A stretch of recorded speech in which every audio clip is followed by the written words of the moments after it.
The well-educated man must travel first, we read. But suppose he can only afford to travel third. Some railway unbelievers affirm that all railway companies' accounts are cooked.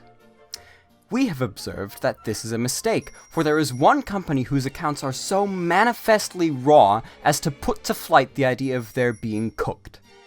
From the Financial Digest of January 1883. The ordinary life of a locomotive is said to be 20 years. No doubt it would live much longer if it did not smoke so much.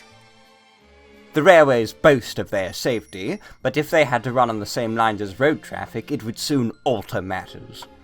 I agree. We should then certainly have to write them off as signal failures.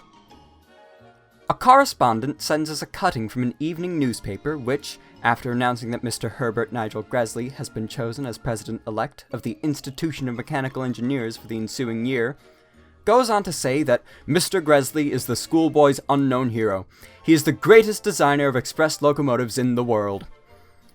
Our correspondent, desiring to complete his knowledge on the subject, asks, who is the greatest designer of goods locomotives in the world?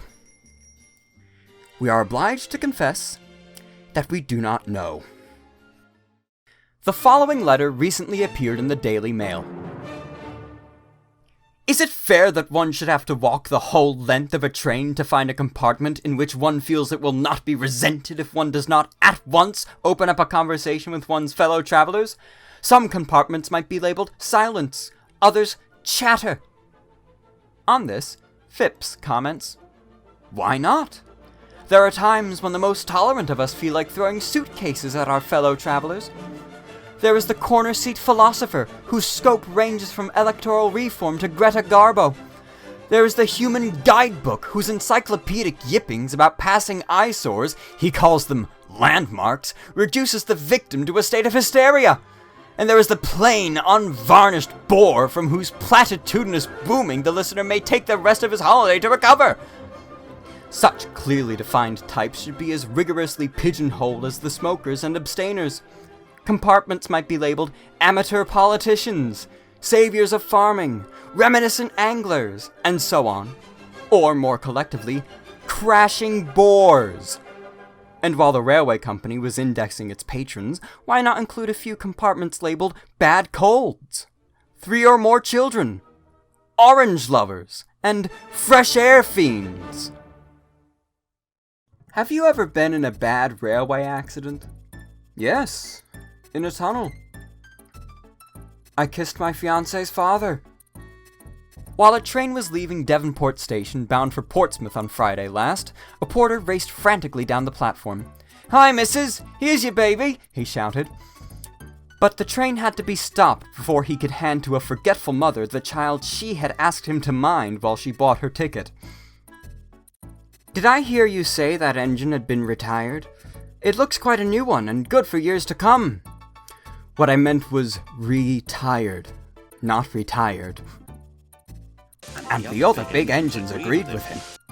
A committee is a collection of people who individually can do nothing, but collectively can decide that nothing can be done. Should we have only one class on the railways? No. Let us suppose there is peace and enough room in the trains. Then I think there ought to be 2 classes, one for the silents and one for the talkers. Professor Joad in the Sunday Dispatch. Does he know? "This thing has gone too far," said the absent-minded passenger watching the station at which he should have alighted disappearing into the distance.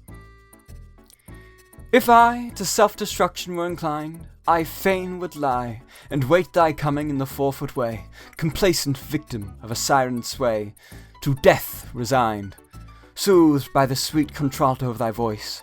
'Twere bliss to die, and, wrapped in thy mellifluous mass, in pieces pass." The new engine whistle, London and North Eastern Railway.